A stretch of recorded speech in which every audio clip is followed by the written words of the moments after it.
I love you. One moment of... Oh, okay. A return to Angel. I mean, he's been throughout all of them, hasn't he? But touching on other stories as opposed to focusing, right? I wonder if we'll have some kind of resolution by the end of season 2. Don't forget me.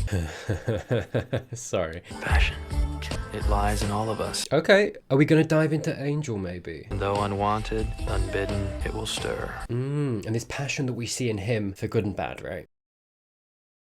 Nice, I'm glad that we've settled on Xander and Cordy, happy together, and also, hello, how do we not notice him? And also, Willow and Buffy cool with Cordy, right? It's funny that I say that, and then we have Angel looking at that picture that I'm talking about being so nice and good, and I'm glad we're here, and then Angel looking at it, and it's almost this thing of, it is, isn't it? And look who's here to ruin it. Yeah, I wonder if we're going to focus a little bit more on Angel specifically in regards to what drives him, where this passion, right, yeah, intense that it might be, murderous that it might be, comes from. It speaks to us, guides us. Passion rules us all. Interesting. What other choice do we have? He can't get rid of her. He can't kill her. Because if he did, the object of his passion is gone. And he's not done with that. He can't be done with that, maybe. Interesting to consider. I mean, what do we know, right? We know what he did with Drew. We know about his patterns of, especially on the Valentine's Day, and the way that he behaves. The way that he behaves in regards to his kills. He goes for girls. He goes for girls of a specific age. There's something in him that manifests itself and has manifested itself in both Angelus and Angel. And I mean, look at this right here, right? We have him in a bedroom, absolutely can get rid of her, but he can't.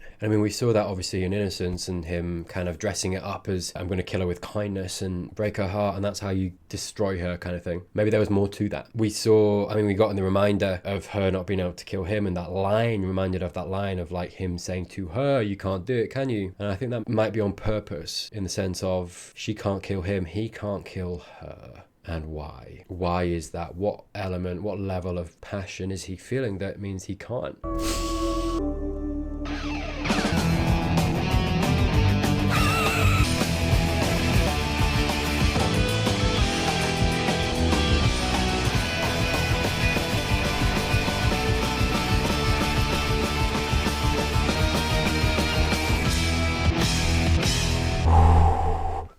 And we move. He left a note. Okay. I mean, what does he need from her, right? And I wonder... He was in my room. Whether there's an element of torture that he needs to enact of some kind and keep doing that. Once you've invited them in, thereafter they're always welcome. Oh, that sucks as a rule, man. Maybe a valuable lesson for you gals here about inviting strange men into your bedroom. Buddy. I invited him in my car once. New car. Get a new car. There has to be some sort of spell to reverse the invitation, right? Yes, well, I can check on my... Yeah, get on it, dude. Excuse me, but have you ever heard of knocking? It's a library. Supposed to get some books. On Stalin. Oh. This is a school library. Yes, third row, historical biographies. I like the word. I just didn't really... Yeah, fair enough. There should be more students coming in and out, really, shouldn't there? So, how is everyone? Why doesn't he just slit her throat or strangle her while she's sleeping? Good question. What? I'm trying to help. Yeah, you are. Just trying to provoke you, to taunt you, to Into what? some mishap of some sort. Don't forget, I need your sample spreadsheets by the end of... Willow, mate, I still love your backpack. Do you think you could cover my class till I show? Really? Me? Teach the class? Cover your class. She's a student. If they don't recognize my authority, what if they try to convince me that you always let them leave class early? You know, you're already... Willow. And I'll try not to be too late, okay? Okay. Jenny, you shouldn't be talking... You shouldn't be giving Willow... What? Is this a thing that happens? Otherwise chaos could ensue. Is it time for a talk? I've been doing a little reading since Angel changed. Nice. Doing what she can. Good on her. I know you feel betrayed. Yes, well, that's one of the unpleasant side effects of betrayal. I didn't know I was gonna fall in love with you. Oh, okay. We're going straight there. Oh, God. Maybe not the best time to It's too late to take that back. have said that, yeah. But also... Do you want to? Yeah. Real talk. I just want to be right with you. What about being left, mate? Sometimes you gotta go both ways, do you know what I mean? What am I talking about? Hotel? Trivago. But I'm not the one you need to make it up to. Not anymore. Good. You know what I mean? What's wrong? What's right? Or as I would ask, what's left? I can't keep doing that, that's fair. Yeah, you're right. You are right. Or are you no. Angel, We're sort of dating. Were. She's gonna wanna call the police. I'm sure he will. He's like Bookman. Willow's invited him in before. Oh, God. And what? Yeah, yeah. Willow. Maybe we just move house. You know what I mean? What is that? Oh, what? Thanks for having me over, Buffy. Yeah. I'm glad my parents didn't let me have a puppy. Every time something like this happens, my first instinct is still to run to Angel. Bless her. Can't believe it's the same person. It's not, He's completely different from the guy that I knew. because he is. You're still the only thing he thinks about. I mean, sure. Silver lining. I bought especially for you, Yeah, see, she's so into him still. and I've named her Go on. Sunshine. Okay. So you need to eat something to keep your strength up. Open up for mummy. Feeding me like a child. I already bathes you, carries you around, and changes you like a child. Rude. Again, you know, the ableism allegory. I think I said last time I mentioned it that I don't think it was on purpose. People commented that I kind of agree with that. I don't think, it's interesting though, I think at least so far, how it does kind of accurately portray the representation of someone who is in a wheelchair or disabled that can't do everything themselves, perhaps, right? And the contempt, disrespect, the treating of you as less than human that can come from that, and the way that I think Angel's relationship with Spike and the way that he keeps poking at him, the things that he's choosing to use to poke at him, goes quite a long way to, yeah, like I say, acting as an allegory for that. I don't think it is on purpose. I mean, you know, look, you'd struggle to find this kind of a story and this kind of allegory in TV today, never mind in the 90s, right? I don't think it's necessarily on purpose, but all the same, goes a long way, I think, to translating that. And I think, like I said last episode, the triangle we have here, I do think the empathy lies with Spike. If there's empathy to be found anywhere, I think it's with Spike. And I think the way that Angel is with him and doing that sort of thing, again, just ramps that up a little bit more as well, which works for the allegory, because I think you should want to put Angel down for saying something like that. You should want to be fighting against Angel and that kind of idea, and arranging that level of, you know, ableism as the enemy, right? Which is what Angel is kind of functioning as in this dynamic. Because this is the thing, I mean, as much as, and I think there are lots of good people who don't think this kind of thing happens, because it's like, why would you treat someone like that? It does, and you'd be surprised, which isn't a good thing, but I think the element of surprise that there is when you talk about this stuff to someone who is less familiar with it reflects how we, again, don't talk about it, and how when you don't talk about something, you can't combat it and make it better. You must forgive Spike. He's just a bit testy tonight. Doesn't get out much anymore. I want to address these lines from Drew because I think they represent this idea of disabled folk constantly having to perform. You see here Spike being criticised for his testiness, and yet why shouldn't he be? Shouldn't he be allowed? His mobility has been impacted, he's likely in pain, Angelus is personally attacking him, demeaning his condition. It represents this allegory of disabled folk having to perform for able-bodied folk. Spike isn't allowed to be frustrated or in pain, he's not allowed to feel belittled by Angelus's taunting and his words that portray Spike as subhuman. Why? Because he relies on these people. He can't take care of himself, and so he has to perform so that he keeps those around him happy, so that he can be afforded the same rights and respect as able-bodied folk. This is something disabled folk have to deal with constantly. When society often sees you as a burden, you can't allow yourself to make that worse in any way, because then the little help that is afforded you can be taken away. It's not a kind attitude, and while of course Drew is oblivious to this, the point stands that this blaming of Spike for his valid emotional state shows him he can't feel his pain, can't communicate his needs, because he's punished for it by those around him. You two boys No, this isn't two boys bantering. fighting over me and all. Okay. More family, Jenny? Love potion. Perhaps a voodoo doll for that unfaithful. Presumptuous. Spirit vault for the rituals of the undead. Spirit vault. Interesting. Without a translated text, the orbs of Thessal are pretty much useless. For now. I'm working on a computer program to... What are you planning on conjuring up? Okay, conjure something. his soul. I don't think it's happening this episode. Oh, darn, she's here. 5 hours of lesson plan yesterday. Buddy, serious? No, come on. Willow. He misses you, and I don't want him to be lonely. Bless her for that, yeah. I actually had to talk my grandmother into switching cars with me last night. You have to talk to her for me, Joyce. Tell her I need her. Okay. I'll die without Buffy.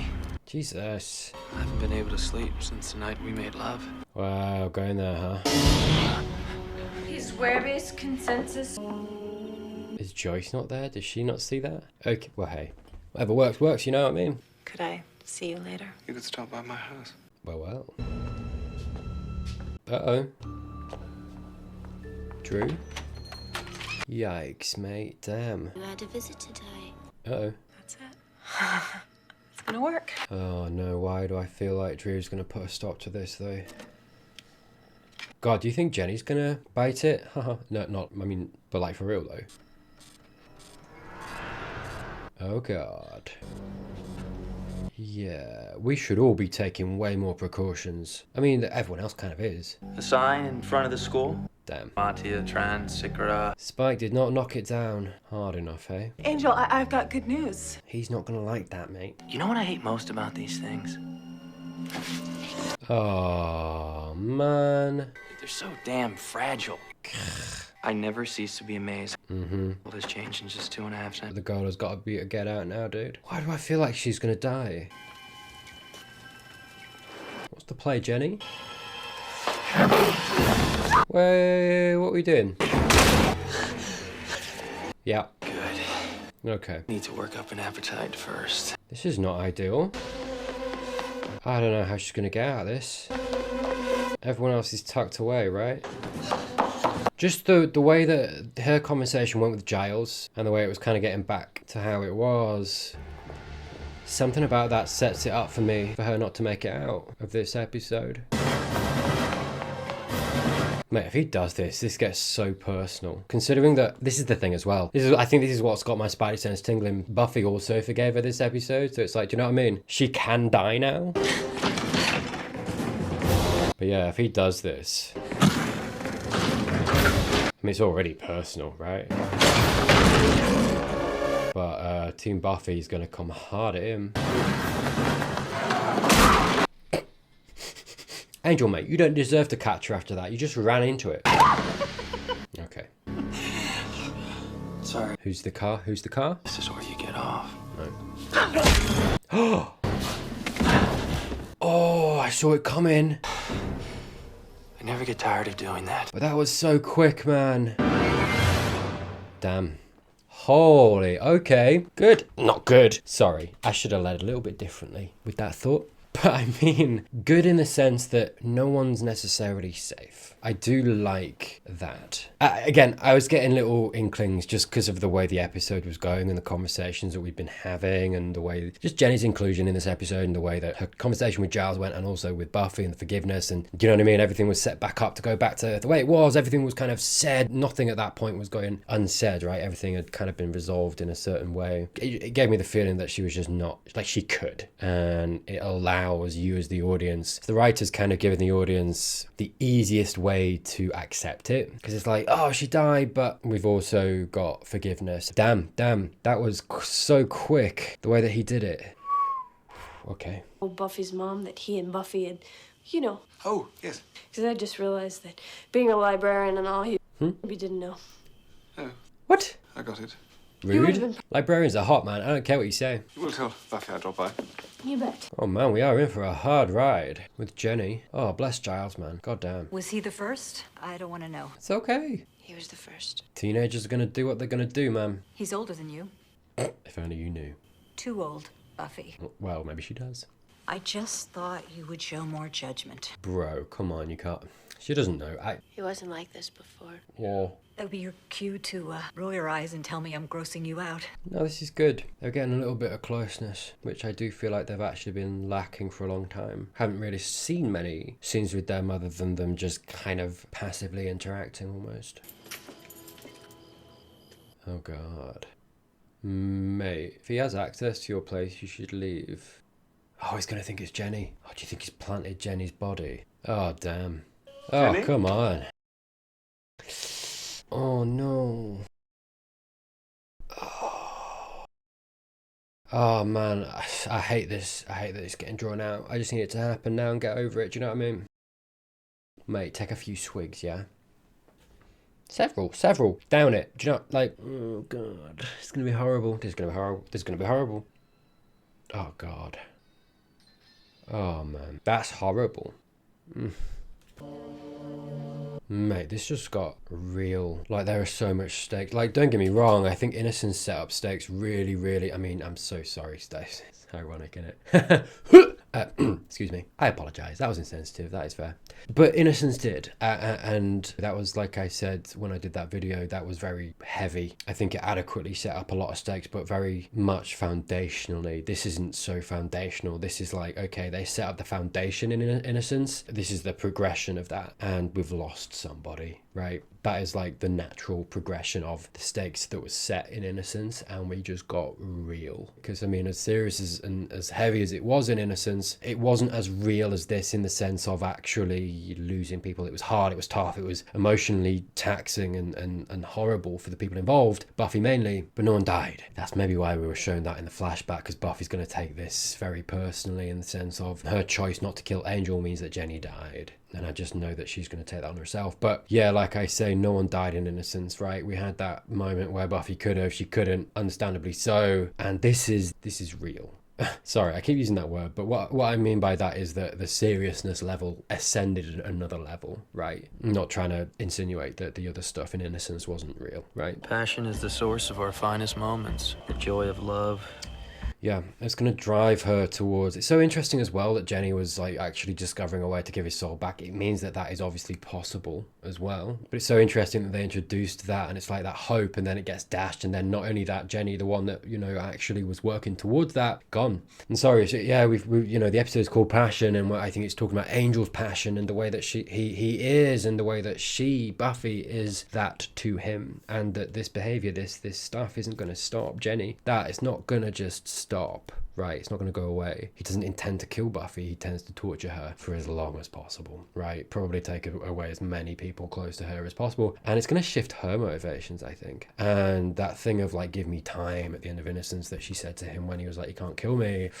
This is going to speed that up. Any time that she needed to take, this is going to speed that up. Because it's going to get to a point where it's like, well, how many people do I want to lose? That's the question. That's the thing that's been introduced to Buffy at this point. I think she's going to take the blame for it, and it's going to make it hard. It's not going to be easy, but it's going to push her to a place where it's like, I need to get rid of him at all costs. Because at this point, it's either him or Willow. It's either him or Giles, right? Yeah, and he needs to see it on her face. God, sadistic, isn't he? This is the thing, isn't it? As serious as it was in Innocence, and obviously it is, this just makes it all real. Like, you don't almost... It's serious and everything, and you feel it, but you don't... Buffy the Vampire Slayer, we haven't really had big deaths. Not of, like, the main gang. And what this does is, it's like, no, the thing that you were kind of dancing around of, like, people could die, suddenly someone is. And it just... It's a really brave move on the show's part, and I really admire that. I think it's a really good idea, a really good choice to do that at this point, right? To kind of really just drive home how serious this is. Yeah, that look on his face as well, as if you didn't hate Angel enough at this point, and the way that he's been, that smile really, again, drives that home in the audience of like, he's bad news. Like, at this point, you've seen how I've felt, obviously, as Innocence, you know, happened, and then after that as well, when I saw Angel, I think it was in the werewolf episode where I was like, oh, it's good to see him, you know, and I want him back. I find myself in a place now where I'm like, kill him. I don't want him around. Not if he can't get turned back, right? And obviously, look, I know where it goes and I know what happens.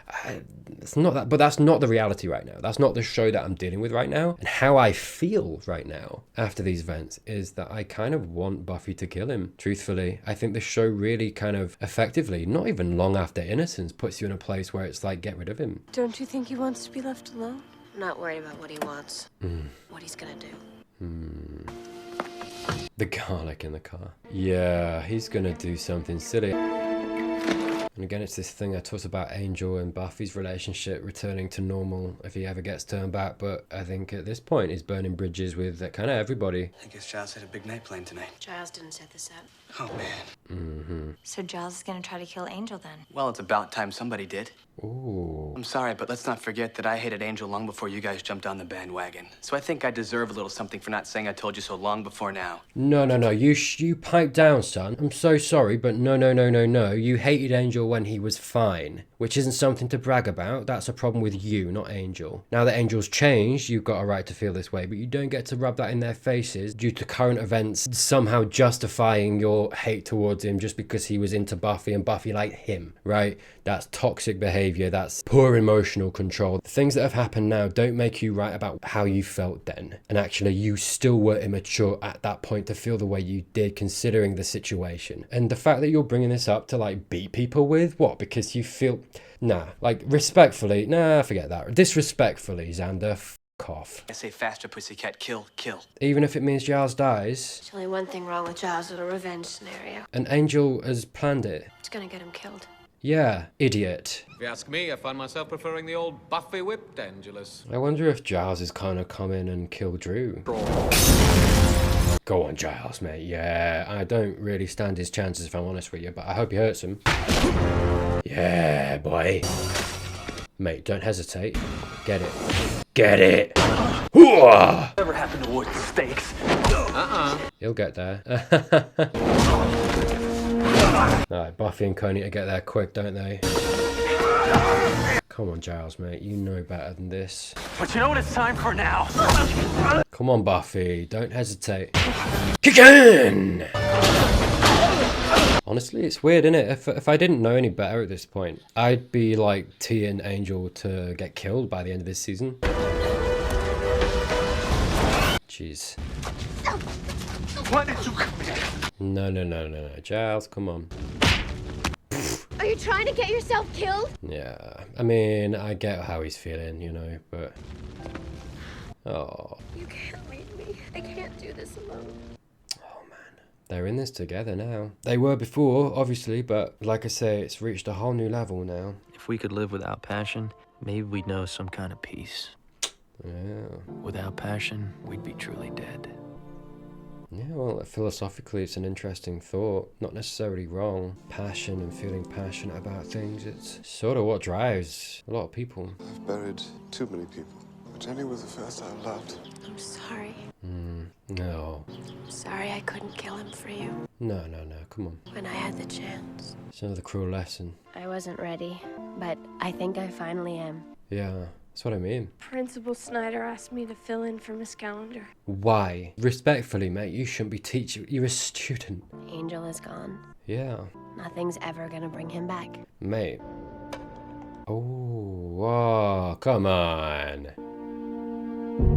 Okay. Yeah, it's interesting. Like I say, if I didn't know any better, I think the episode really does effectively make you want him to die and kind of get you to the place where you need to be, I think, as the audience to be okay with that and to want that. And I think, yeah, it's going to be interesting to see how it does kind of resolve itself. And it's interesting. I think this is the thing I'm talking about, you know, when Innocence was happening and the way that when he gets changed back, it's like Buffy is going to have a bit of an issue seeing him as Angel again. Giles, obviously, too. But it's like, as the audience, you don't feel that. It's like you can kind of coldly stay outside of the situation. It's like you weren't personally invested in the way that Buffy is, in the sense of like, I do feel like previous to this episode, whenever he got changed back, I'd be like, okay, I appreciate the situation. I can appreciate how people are reacting to him. But me personally, I'm like, well, he's good Angel again, and that's how it is. This episode does a really good job of like personally investing you to the point, I think, with, like I say, the raised stakes, Innocence compared with this, and how that personally invests the audience, I think, in the sense that actually now when Angel does get turned back, he's got my trust back, and I'm not just gonna go back to seeing him as good Angel anymore in the way that I would have before this episode. And I think it manipulates your emotions that way really effectively and puts you almost, not obviously not quite, but as close as you possibly can to, you know, some of what Buffy's feeling. I think they really effectively used Jenny's death to do that, right? It's like, if you're going to do that, make it count, and they did, I think. And I think, you know, if you'd have said to me before this episode, what do you think, is anyone going to die in this episode? I'd be like, no. Obviously I saw it coming, but I think it's just because I, you know, was watching the points in the episode that made me feel that way. But I think to a large extent you don't necessarily expect anyone to die. And it's like, after Innocence, if I'd have posed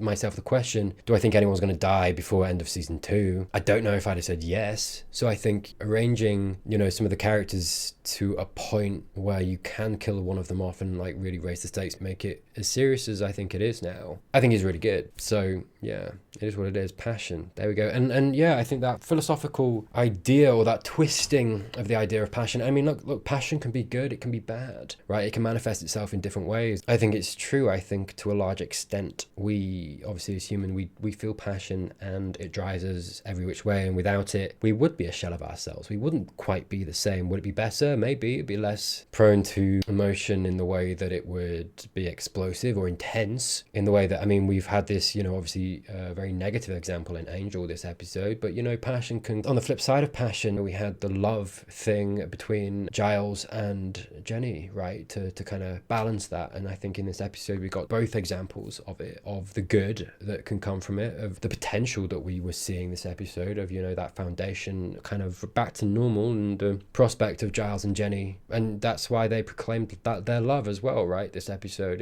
that's the balance to Angel's passion that is directed in such a negative way, in such a harmful way. And when you reduce it down to the common denominator kind of driving either side, passion can come in many forms. Passion without check can also be dangerous. I think to a certain extent, humans, we can control it, we can learn to control it, we can learn to channel it in more positive ways. If we're not careful, we can lose control, and it can manifest itself in ways that control us. And it's interesting the way that Angel is almost a simulacrum to that idea of the two versions, Angel and Angelus, and how that passion manifests itself in different ways. How I think when it was Angel, that passion manifested itself in love for Buffy, and as many issues as there obviously were with their relationship and the way that he conducted himself in that relationship, you see me talk about that, ultimately it was directed to good and happiness and joy. And how as Angelus, that same passion is directed a different way. It consumes him to the point where he's only doing bad with it. And yeah, that's where I'll leave it. So thank you so much for watching. Hey, links down below if you want to support me further. I have Patreon and YouTube memberships. I've got early access for all my videos at tier 2 of that if you are interested. I do have on my channel page a members only section. All of my member videos will be available for free on YouTube. At a certain point, I do 2 videos a week and they just get rolled out. But if you want early access, have a look what's available right now. If you pay the early access, you get access to those you're watching right now if you want to. Thank you as always to those who do support me. Genuinely thank you so much. That's it from me. More Buffy coming soon, so please do subscribe if you want to see more. With that said, consider watching either of these videos right here to keep the hype train rolling, mate. Be good. Have a good week, and I'll see you soon.